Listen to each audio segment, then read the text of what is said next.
Okay, I'm going to get started. I'm having some technical difficulties getting the camera working, so if you're watching the recording of this lecture, that may or may not kick in partway through. Oh, here we go, finally. Okay.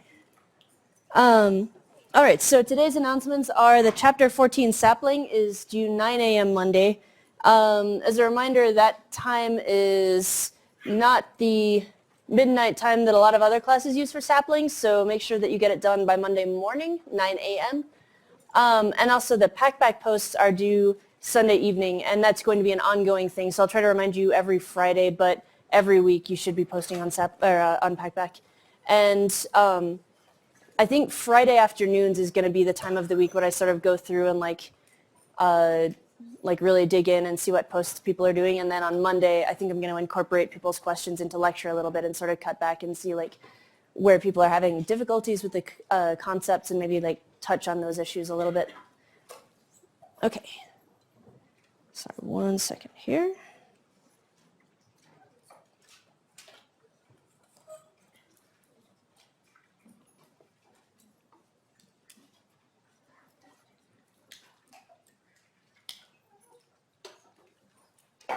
Okay. So where we left off last time was the Diels-Alder reaction. So we pretty much spent all of Wednesday's lecture looking at Diels-Alder. So there's a lot going on there. My recommendation is do some practice problems, like the Chapter 15 sapling has some good Diels-Alder kind of predict the product stuff going on there.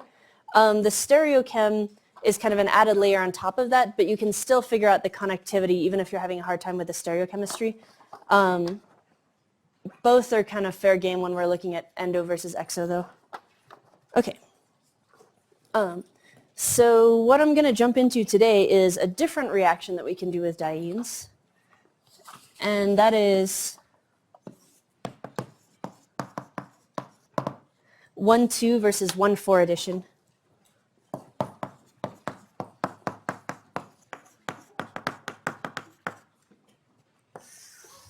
Okay. So, a lot of this has to do with resonance. So we're going to see some kind of resonance review pop up a little bit here. But one thing that is going to be useful for the reactions that we're going to look at, so this is based on resonance forms. And this is something that hopefully you saw in OChem 1, but it doesn't hurt to review it now that it's specifically coming up in the context of a mechanism. Is anytime you have a charge or a radical at the position 1 away from a double bond, you can use resonance to sort of move it around in the molecule. So what you want to look for are these 3-atom groupings. You can even circle them if that makes it easier. But 2 of the atoms should have a pi bond, and then the 3rd atom at the end should have a charge or something, a charge or a radical. And what you can do is use arrows to move the electrons around and swap which end of that 3-atom group has what. So in the case of a plus charge, this is like an absence of electrons. So we're going to move electrons from the pi bond into that sort of space. And you can show the arrow going either straight to the carbocation or to this bond here where the pi bond is going to appear. And that gets you to here. Okay, so that's one option if there's a positive charge. You can also do the same thing with a negative charge, but then the arrows look different. But still we're looking for this 3-atom cluster. And we're switching which end is which. We flip which end has the pi bond, which end has the charge. In this case, the highest electron density in the molecule is on the charge, the negative charge. So in this case, I'm going to show the arrow coming out of the lone pairs here, making that pi bond, while these pi electrons drop back and form a new negative charge there. Okay, and then finally, I don't think I covered this one in OChem 1. Some of you may have seen this, but We can also do the same thing with a radical.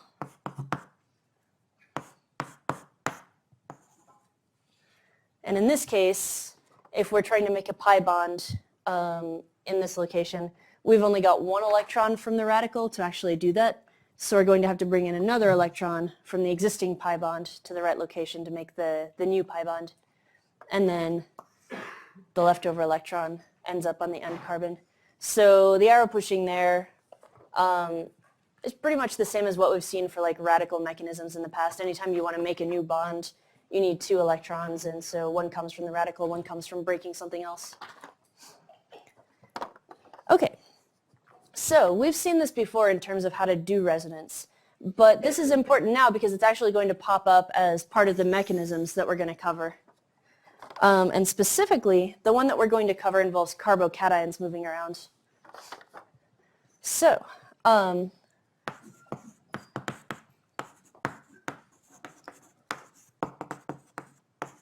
if you have a mechanism that gives a carbocation, which we know several of, if it's conjugated to a double bond,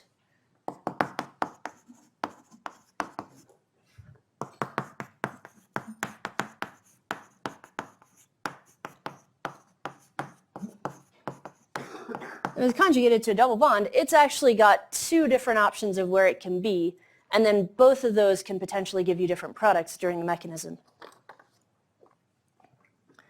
Okay.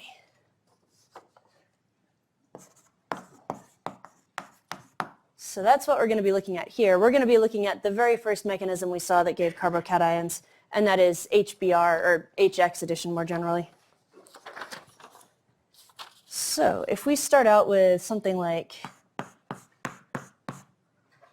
actually no, sticking with the same one that's in the notes here.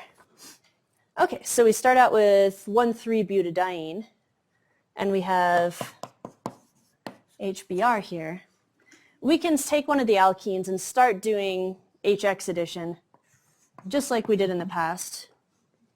We know that if we choose to start out with this left alkene, we could go with either, but let's just pick the left one at random. If we have this pi bond go and attack the H, the carbocation is more stable on the more substituted carbon, so that's going to end up there.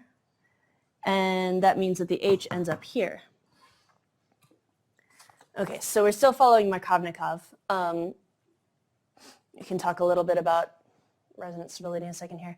But from here, you actually have two different forms that this thing can take. Either it can have the carbocation there, or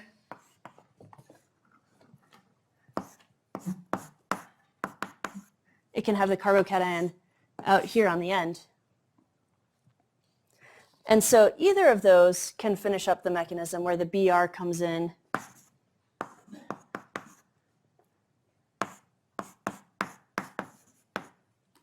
and sticks onto the carbocation.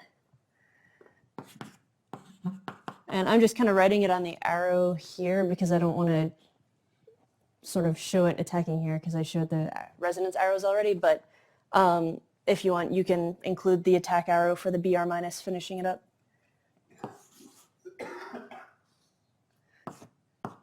Okay. So those are the two products we can form from doing this reaction. So you'll notice that in the top case, it's pretty much exactly what we'd expect if we didn't know anything beyond like chapter 4, where the H and the Br just add like Markovnikov style to one of the alkenes. So these add here. The other option is something new that we couldn't do before, where the H and the Br are further away from each other.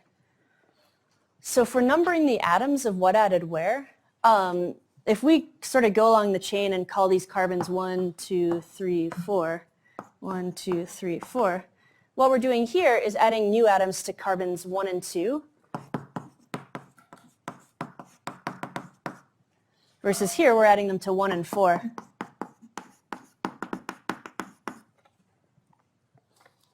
Okay, so that's kind of our two new options for what to make. Okay, so questions about that before we talk about which one's favored and how to predict it? Yeah?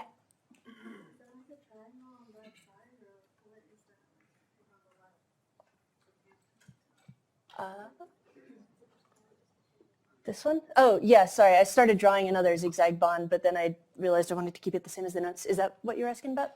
Okay, sorry, yeah. Okay. Other questions about this one? I have questions. Oh, yeah. Is this a slower reaction than a normal addition to alkenes? It's complicated, so that's what I'm going to cover next, yeah. Okay. So let me actually go ahead and just get stuck into that now. Okay. So, based on what we know of carbocation stability, which one of these two intermediates here, or I guess which one of these two resonance forms, top or bottom, looks like the most stable one? Top, yep. So that's the best carbocation. Based on what we know of alkene stability, top or bottom, which product is the most stable? Yep.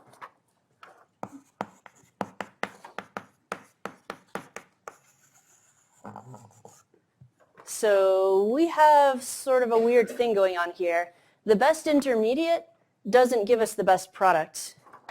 So this is where we start looking at kinetic versus thermodynamic reaction outcomes. So well here, let me draw the graph up first and then that'll be easier to point at. Okay, so if we draw sort of an energy diagram here, and this is not lining up with the order that I have stuff up here. I'm going to be labeling things separately. Let's put our starting material in the middle here. Because we can go two different ways, and I'm going to show those branching off to left and right. And let's say our two products are here and here. Actually, yeah, let me...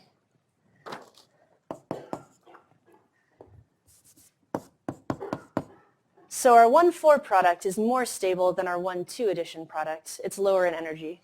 But the 1,2 product's easier to get to. So we've got a lower energy barrier to hop over to get to the 1,2 product, and a higher energy barrier to the 1,4. So in other words, this one is more expedient but not as great in the long run stability-wise. 1,4 is more difficult to get to, but it's best in the long run. So this is the kinetic products.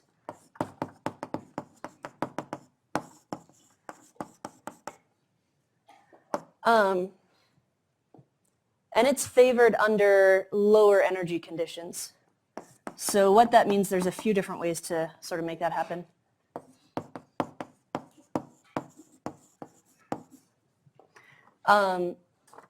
So we could do this at lower temperatures. Shorter reaction times will also favor the kinetic product, just because if you give it long enough, it'll eventually find its way to the most downhill spot.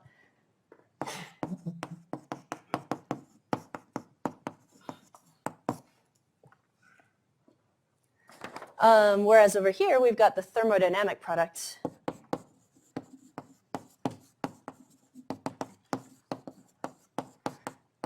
And this is favored if you put enough energy into the system and give it long enough to react that it'll choose what's sort of best in the long run.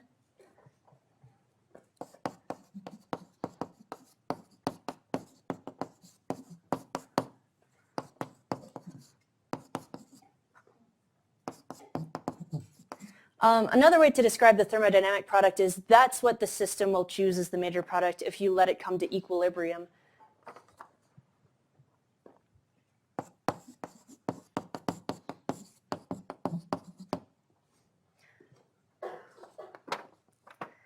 Okay, so we've actually seen a couple different examples of this in the past, one very recently and one further back.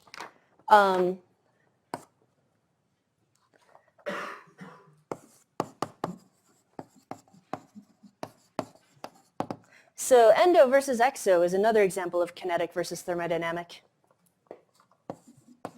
We know that the endo product is sort of easier to make.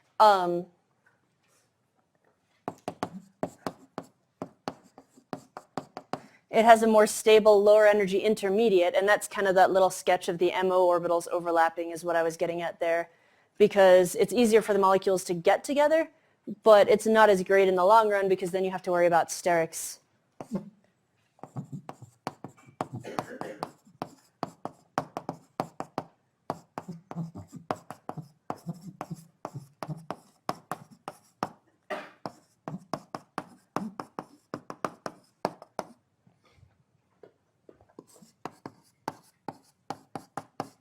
And then the exo is the thermoproduct, the thermodynamic product.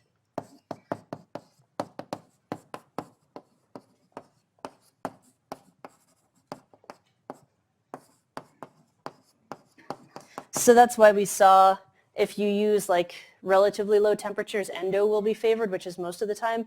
But if you really crank up the temperature on a Diels-Alder reaction, then you'll favor the exo product eventually. Okay, so that's one other example. And then another one that we've seen, let me move over here.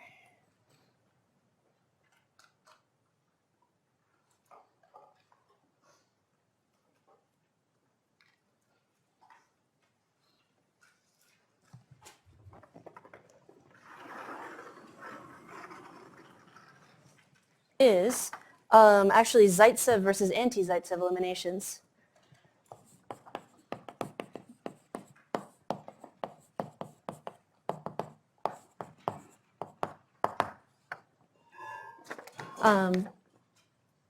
So let me actually draw that out for an example, because it may have been a while since you saw that. But so here's a molecule where we can make either the Zaitsev product or the anti-Zaitsev product.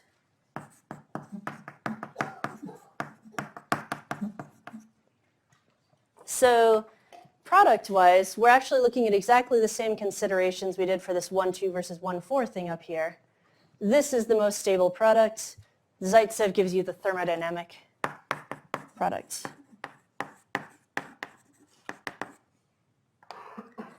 Anti-Zaitsev is not as good stability in the product, but it is easier to get to because you don't have as much sterics going on when the base comes in and takes the proton. Okay, so the way that we actually selected for one over the other here was in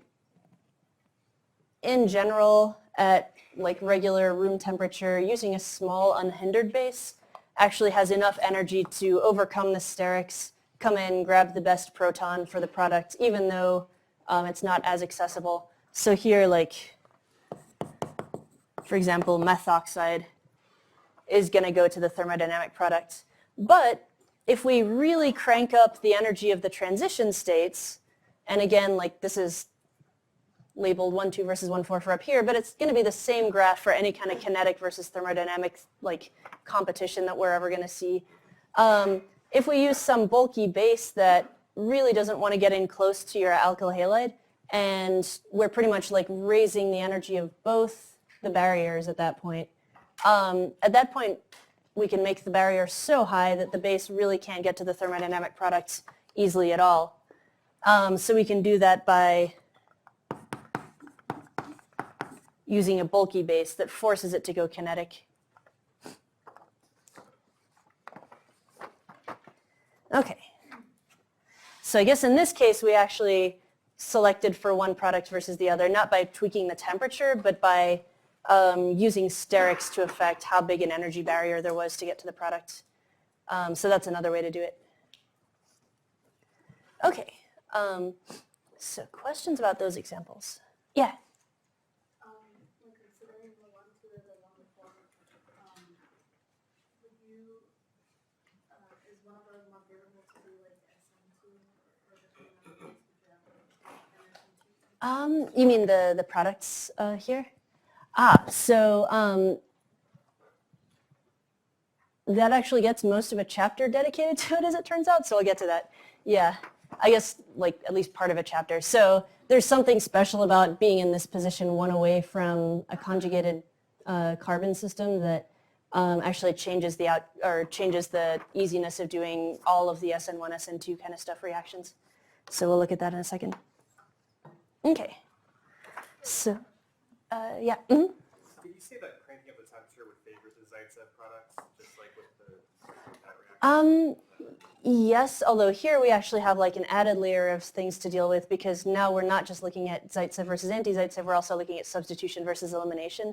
And so then like messing with the temperature might actually tweak the outcome there as well. And so usually the best way to sort of control it is just by using sterics to affect like how, I guess not how much energy there is in the system, but how much energy you need to get over the barrier just by raising the barrier up and down. Yeah, so I guess there's multiple ways to sort of manage finding our way around that energy graph, and some of them require like more fiddly kind of changes to the conditions than others, I guess, yeah. Okay, so I guess at this point Loudon sort of has a review of resonance structures. These are pretty much what I covered in chapter 3, but the book doesn't actually cover them in this much detail then, so I sort of, when I did OCHEM 1, jumped ahead a little bit, but I'm going to review them here because now I can tie them back into what we're doing in this mechanism. So I'm not done with 1.2 versus 1.4 yet. I'm just going to do a little bit more background and then kind of loop it back in.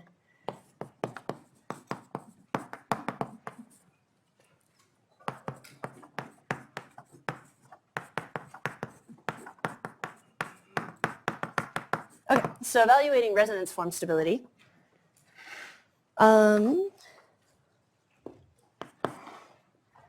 Okay, so a few things to sort of keep in mind here. Identical structures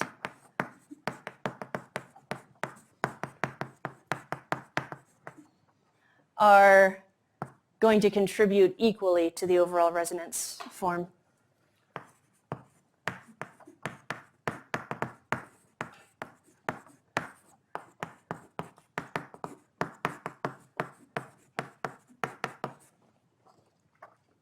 Okay, so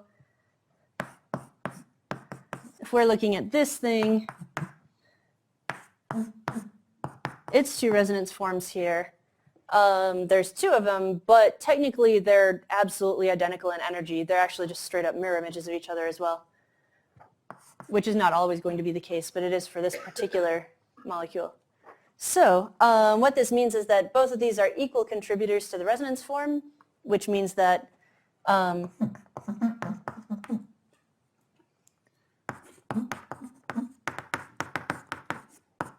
if you're calculating like average bond strength or average bond order or anything else about this molecule, you can straight up assume this is a 50-50 average of these two forms.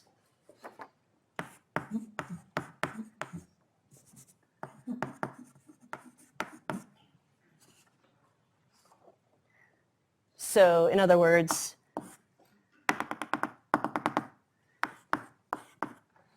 both of those are exactly 1.5 bonds, and both of those are exactly half of a positive charge.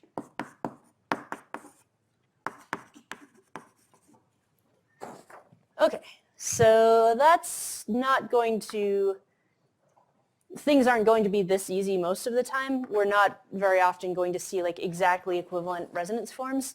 So what do we do if we've got multiple different things and we need to evaluate? Okay, so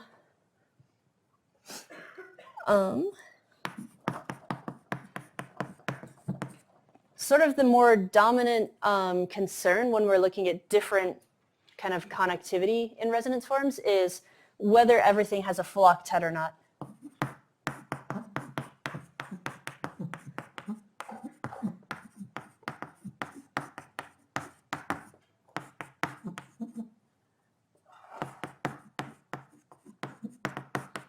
Okay, so structures with everything having a full octet are more stable than structures where that's not the case. So here's a resonance example.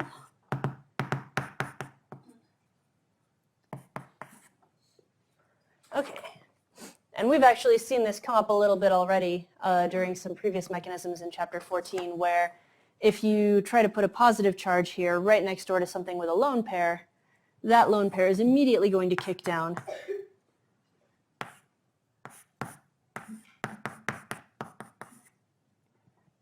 And you'll get the positive charge on the lone pair having atom instead.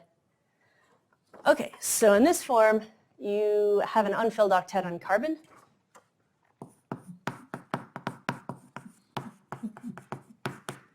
In this form, if you go through and count the electrons on oxygen, everything actually has a filled octet. So this form here is the more stable one. Okay, and you might be looking at that and wondering, hold on, oxygen's more electronegative, why is it okay with a positive charge?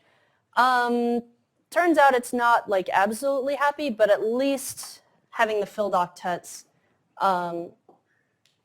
I guess like all of the octets on this molecule are, on this structure are filled, and that turns out to be more important stability-wise. So this is the more stable resonance form, and so that's going to be the dominant or major resonance form. So if you're looking at this molecule, this is going to be a minor contributor. So the CO bond is going to have much closer to a bond order of 2 than to a bond order of 1, in other words. Okay, questions about that? Okay. So if we're evaluating two different forms where octets are full in both cases, then we can start thinking about electronegativity.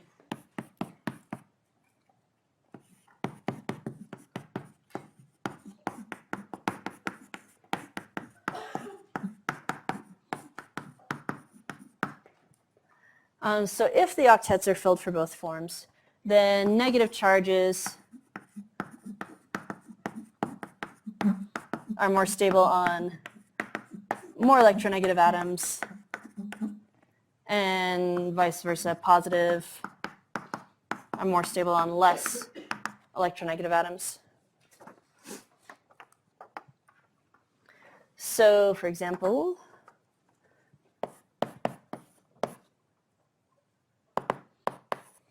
this is actually going to be something that comes up a lot towards the end of this semester. But here we've got a carbon with a lone pair and a negative charge versus the resonance form.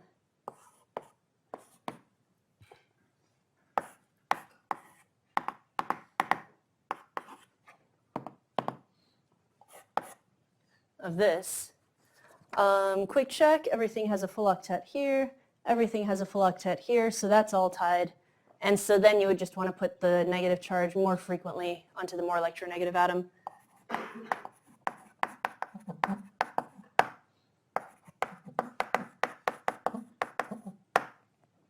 Okay. And I guess actually one other thing that's worth pointing out about this one is, look at this.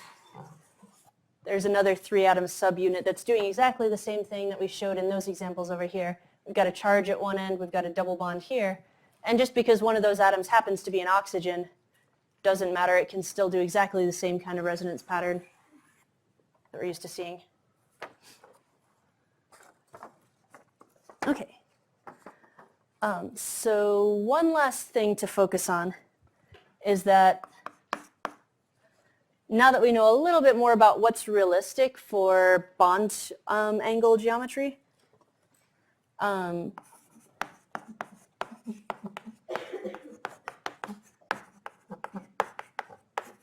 has to be realistic. So we can't break any rules about geometry that we've seen. So like Brett's rule, Vesper, what else have we covered? I guess minimum ring size for transalkenes, minimum ring size for alkynes.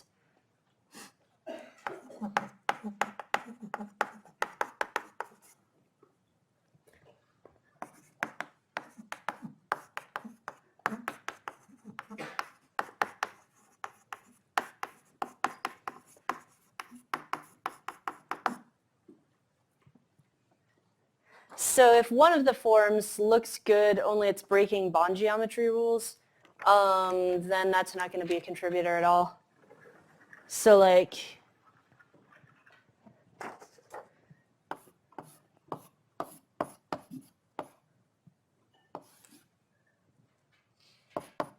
this thing here looks like it should be pretty much analogous to what I showed in number 2 up here. You got a plus charged carbon, you got a lone pair thing right next to it. Why don't we just share electrons like that?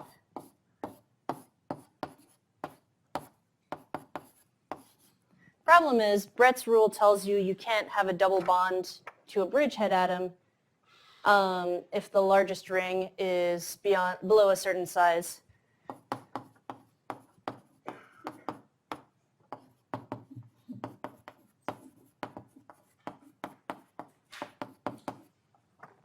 And so that's not actually a valid contributor at all. Okay.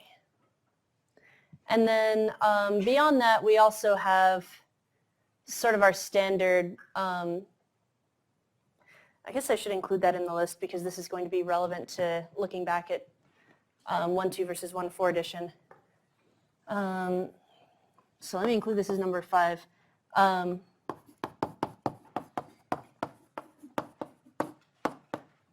I don't think Loudon includes it, but I really should tie it back together.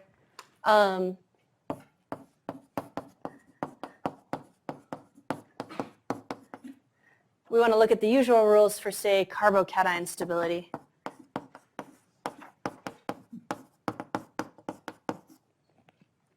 So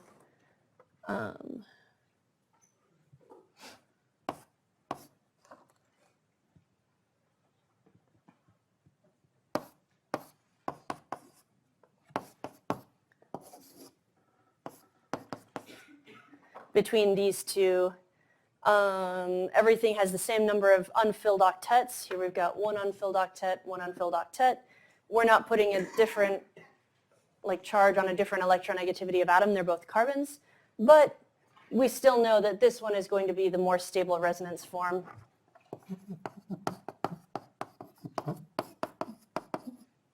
Just because that one has the more substituted carbocation. I guess the thing to keep in mind, though, is that even though this is a more dominant resonance form than this one, just the fact that we have options available here means that this whole molecule as a whole is going to be much more stable than it would be if we didn't have this double bond going on.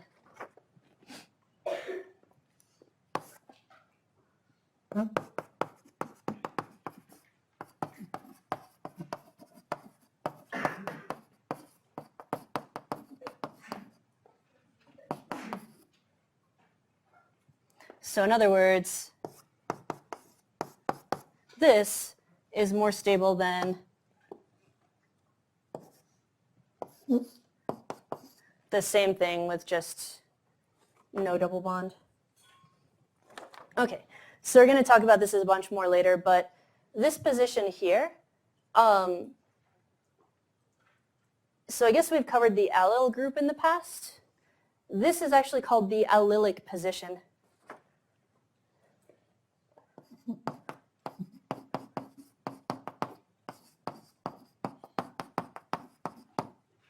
Okay, so I'm sort of jumping ahead a little bit here, but allylic position carbocations, just the fact that it can move around, resonance will always stabilize charges if it lets you get to a resonance form that is not ridiculously high energy. So having the carbocation be allylic here means that it's more stable than a non-allylic carbocation. Okay, so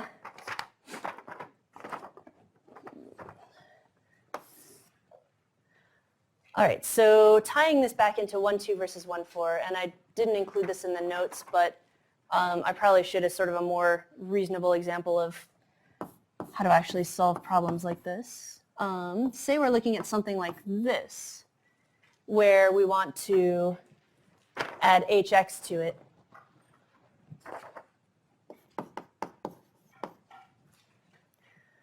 We have potentially 4 different carbons where we could put a positive charge on this molecule. Here, here, here, and here. There's 2 that are allylic. So if we're looking at this, we could potentially, well, here. Okay. I did not leave myself enough room, so let me spread out onto the next board over.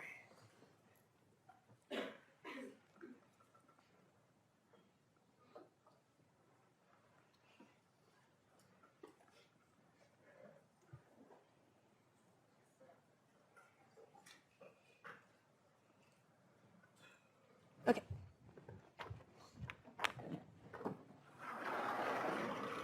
So when you're going through and trying to apply these to actual predict the product type reactions,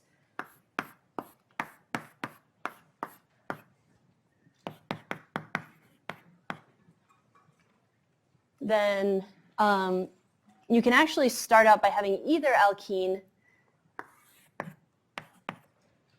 sort of attack the proton, but then you need to evaluate how stable is the product that I'm getting out of that step. So I do this, then I've got 2 options. If I just show both of them, I could show the H there and the carbocation, or I could show H here and the carbocation. Okay, so we know this is not as good for 2 reasons. One is this is not the Markovnikov style addition product. This is the less substituted carbocation.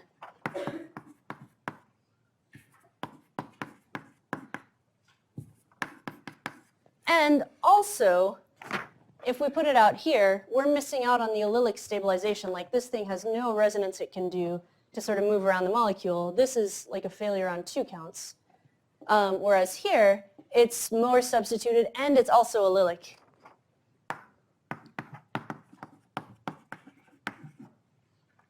So that one's not going to happen. This one is looking pretty good. But then we could also have shown, if we're looking at this molecule, if we showed the other alkene going for the H first,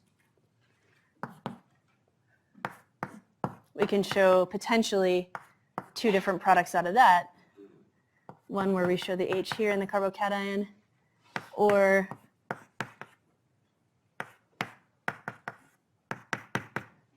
this one. So between these 2, it's not as immediately obvious which one's better because both of them are secondary carbons. Markovnikov doesn't really have much to say here. But now that we know that having resonance is going to stabilize things, we know that this is the only one of the 2 that's going to form because it's allylic.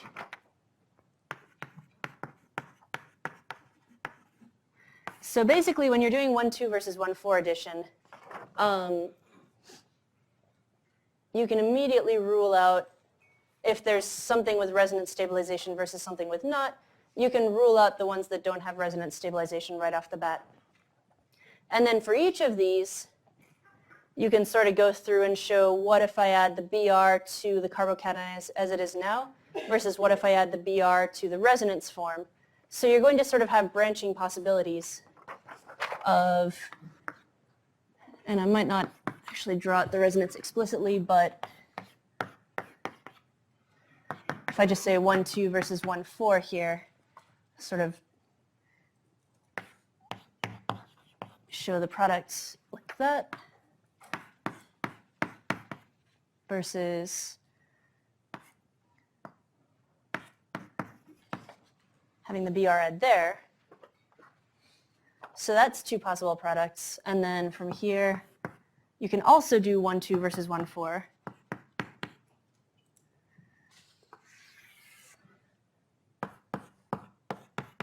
So 1,2 would involve that adding there. And then 1,4 would involve bromine adding there. So right away, we're getting potentially 4 different products off of this thing. So I guess the take-home message is, unless you're clever about how you set these reactions up and sort of have it so that multiple different options combine to give you the same molecule just flipped around or whatever, this is generally not a useful reaction to do in the actual lab. But you can still sort of predict what outcome you're going to get based on, I guess, first of all, what the reaction conditions are, and then how stable the intermediates are on the way there. So between this intermediate here and this one here, this one is allylic and also tertiary. This one is allylic and just secondary. So I'd expect more of the product to come through this form. And then from there, you can control for 1,2 versus 1,4 based on temperature. So probably this is going to be the major at higher temperatures. And this is probably going to be the major at lower temperatures. Okay. So I guess take-home message, you probably would not ever want to use this in a synthesis because it's not as controllable, but you can still predict the outcome. It's kind of like things with multiple different carbocation rearrangements where you have to draw out different possibilities, and then sometimes you can predict which one's major, and sometimes it's just going to be a whole mess of crap that you don't want to deal with. Okay, so other questions about, yep? Mm-hmm. So those first two forms that we crossed out, would a hydride shift essentially happen to give us the other product? Is that? So it's so non-stabilized compared to this thing that it probably wouldn't even form in significant quantities to even get to the point where it can do a hydride shift. Yeah, hydride shifts are pretty fast, but they're not as fast as resonance, which is sort of like automatically happening as soon as the carbocation forms here. So, So why did we cross out the second one? this one here. So the carbocation here is too far away from the double bond to be stabilized by resonance. And so if you've got a choice between two different carbocation locations, and one's allylic, one has resonance in other words, and the other's not, the allylic one is pretty much going to be the only one that forms in any significant amounts. Mm-hmm. Welcome. Yeah. Mm-hmm. So when we're saying we want to use this, what exactly are you referring to? Pretty much like this particular setup, so like this molecule with HBr, there's just too many different products you're going to potentially be forming. If you did want to use it in a synthesis, you would generally want to limit it so that there's really only one major product that you're getting. So like here you have up to 4, and then you can maybe pick for one of them to be a major over another, but you're still going to get a mixture of 4 different things. If you did want to use it, you would probably want to do something more symmetrical. So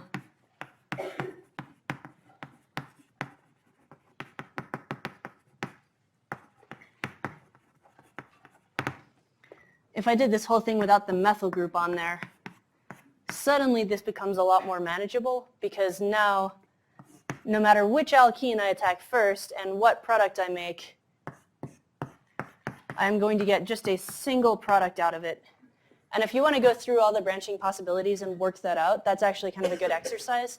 But no matter what you do on this, you're always just going to get the bromine one away from the alkene, and you don't have to worry about the location of the methyl group because there is no methyl group. Actually, now that I look at it, I guess these two products actually turn out to be the same if you flip it over. So not 4 possible products, but really just 3 up here. But it's still messier than down here where we just have the 1. Okay, yeah? Would a methyl shift occur on that bottom product to put the carbocation before that? On this one? To the left. Would the methyl shift occur? Problem is, if you did that, you'd be losing all of your allylic stabilization. So at that point, the carbocation would be here, and then it couldn't do resonance to get to like moving around the molecule. So yeah, carbocation shifts, we're kind of used to using that to deal with like stabilizing carbocations as best we can. Turns out allylic is an even bigger deal for stability than that, so it's not going to do anything to jeopardize its allylic position. So, Okay. Yeah, sorry. That's right. So is there like any usefulness to doing like 1, 2 versus 1? In a synthesis, I don't know. I guess probably not unless you're real careful with how you set it up. But in terms of, I guess like if you're playing with the temperature, you could sort of pick and choose like, yeah. Sorry, I'm just trying to think of some examples where I could actually do a synthesis and have like 1,2 versus 1,4 addition be kind of the key step for determining regiochemistry. I might have to think about that because I'm hitting some stumbling blocks on other parts of the synthesis there, but yeah, I guess this is more kind of things to watch out for rather than something you deliberately do a lot of the time. But I may come up with some examples where it is actually like a key part of the synthesis. So I'll get back to you on that. Okay. Yeah. So if we're not supposed to use HBr to synthesis problem like this, what do we use? So a lot of the time, not a lot. Like it's not the HBr that's the problem, it's the diene that's the problem. And so basically if you are getting to a point where you have to do something to a diene and like selectively add to one alkene versus the other, if it's something that doesn't have a lot of symmetry, you're probably going to run into this whole multiple products where you have to just sort of try to get the one that you want to be major. Michelle? Sorry, could you speak up a little bit? Guys, could you pipe down a bit? Sorry.